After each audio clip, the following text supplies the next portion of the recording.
In the world of crypto, there are, broadly speaking, two types of exchanges: centralized and decentralized. Some of the largest and most popular crypto exchanges you've heard of include FTX, Binance, Gemini, Kraken, and of course Coinbase with its IPO earlier this year, where one exchange was listed on another exchange. Centralized custodial crypto exchanges, CEX in short, have ruled the exchange world and account for the majority of the trading volume. This volume monitor by FTX, one of the world's largest crypto exchanges, gives you an idea of just the level of volumes produced by some of the world's largest centralized exchanges. Here we can see the top 5 global crypto exchanges trading in excess of $9 billion all the way up to over $100 billion worth of crypto in a 24-hour period. But there is a new kid on the exchange block that has steadily been gaining traction and some market share. And of course, I'm talking about the decentralized exchange, or DEX in short. Examples of popular DEXs include Uniswap, Curve, Serum, Balancer, and there are so many more. Here we can see Ethereum on-chain DEX volume, with the largest DEX being, of course, Uniswap, turning almost $2 billion worth of crypto in a recent 24-hour period. In other words, we're now seeing meaningful volume and competition coming from decentralized exchanges. In this video, we'll tackle 3 questions. How is a DEX different from a CEX? What are some of the key pros and cons of both models? And then, is the DEX model the model of the future? Who wins in the end? To answer that question, we'll zoom in on 3 differentiating aspects.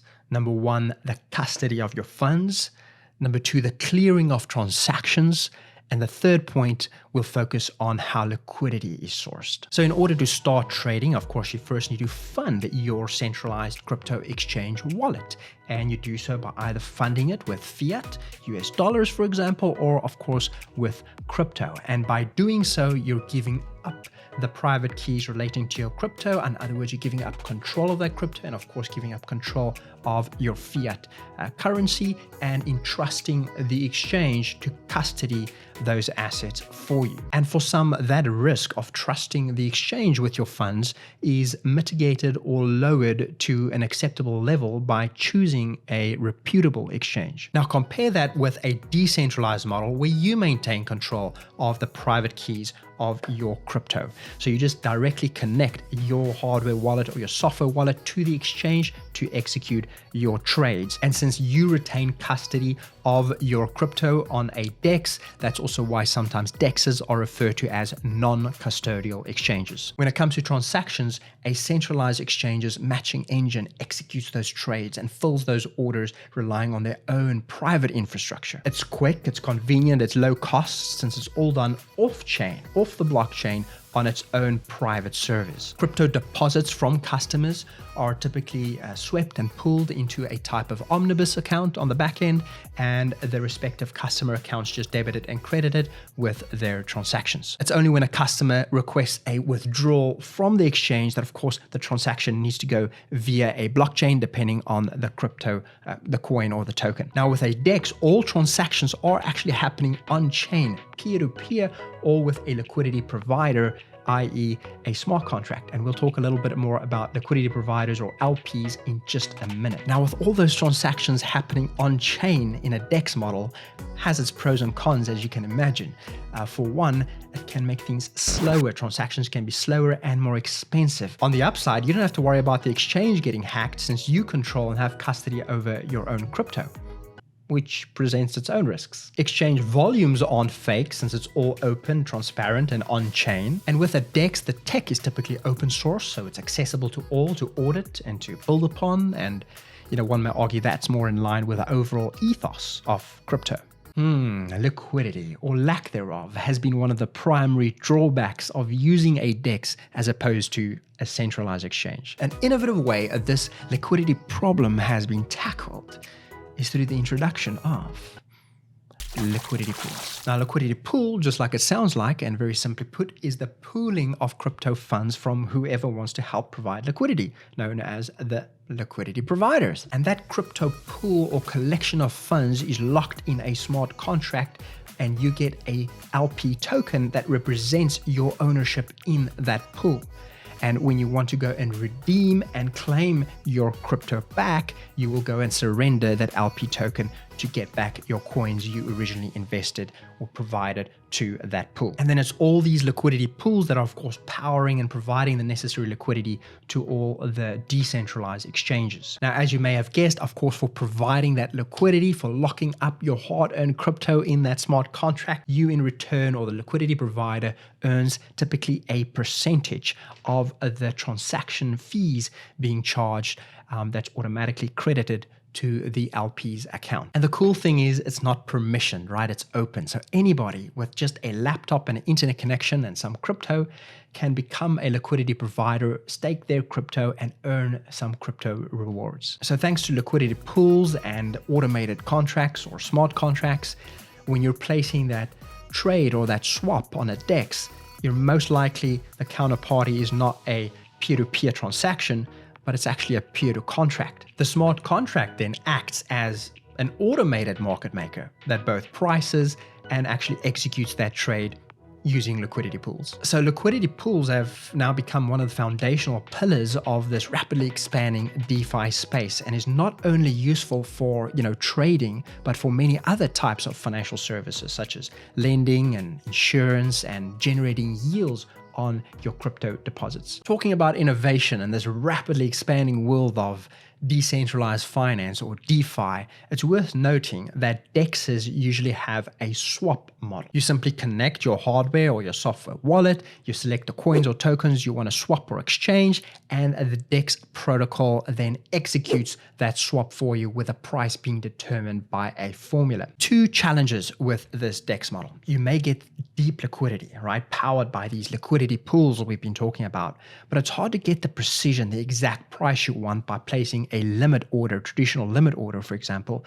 So there's that slippage. Secondly, DEXs have largely been built on Ethereum, which means trades can take minutes, in some cases even hours, depending on, network congestion. And not to mention non-trivial transaction fees. So compare this with a centralized exchange, which offers a more traditional order book model, which allows for, precision and speed in your trades. But if there's one space that's seeing unflagging amounts of, or ungodly amounts of innovation, it is the space of DeFi. If only we can have a DEX that is built on an open public blockchain like an Ethereum, but with a transaction throughput and the low cost of a centralized exchange. If only we had a fully on-chain matching engine order book, 1 second order settlement times, and a wallet and key that's fully under your control. Isn't that what the Serum DEX managed to accomplish, thanks to the blazing speed and the low cost of the Solana blockchain?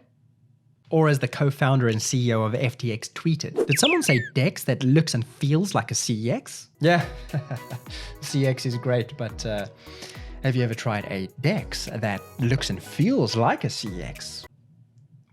We're still talking about. By the way, if you're enjoying this video, please give it a like and consider subscribing, which will help me make more videos like this. Thank you so much. Thus far, we've touched on some of the pros and cons of a CEX versus a DEX, but let's summarize. We'll start here with fiat. So yes, with a centralized exchange, you typically have fiat on-ramps and off-ramps, which does make it a bit more convenient.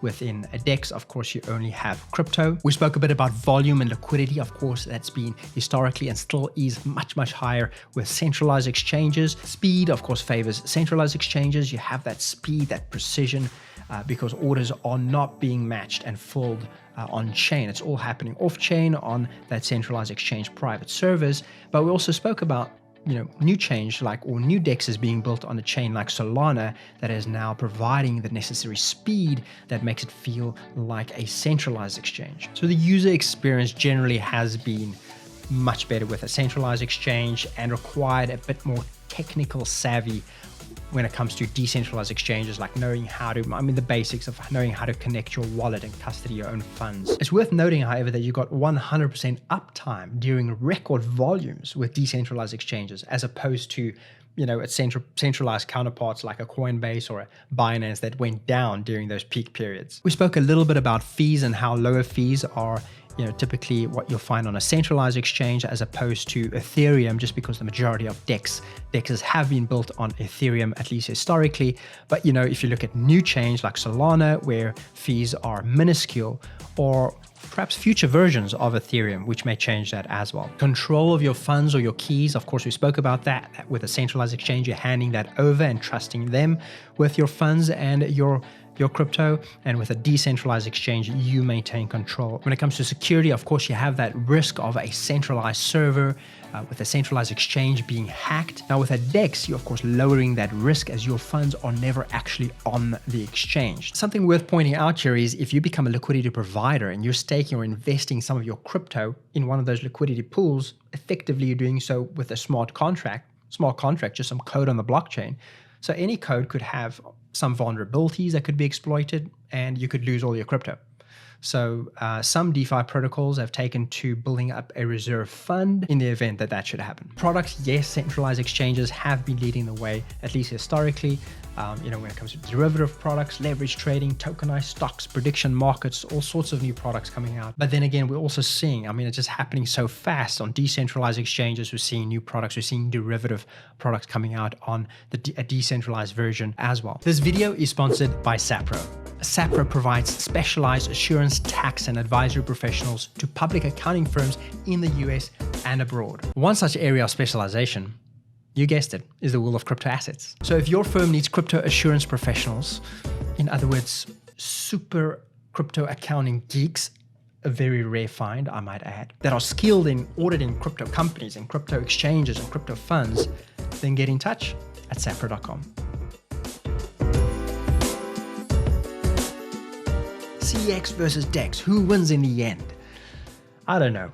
For the foreseeable future, they'll clearly coexist, and we can see DEX's, the trend has been that they're gaining market share. I do also think that we'll see a bit more crossover functionality, more hybrid type exchange models. It's not like all the innovation is just happening on DEXs. For example, on FTX International, a centralized exchange, you can lend your crypto with a click of a button and start earning yield. And on the DEX front, again, we spoke about the Serum DEX that has a fully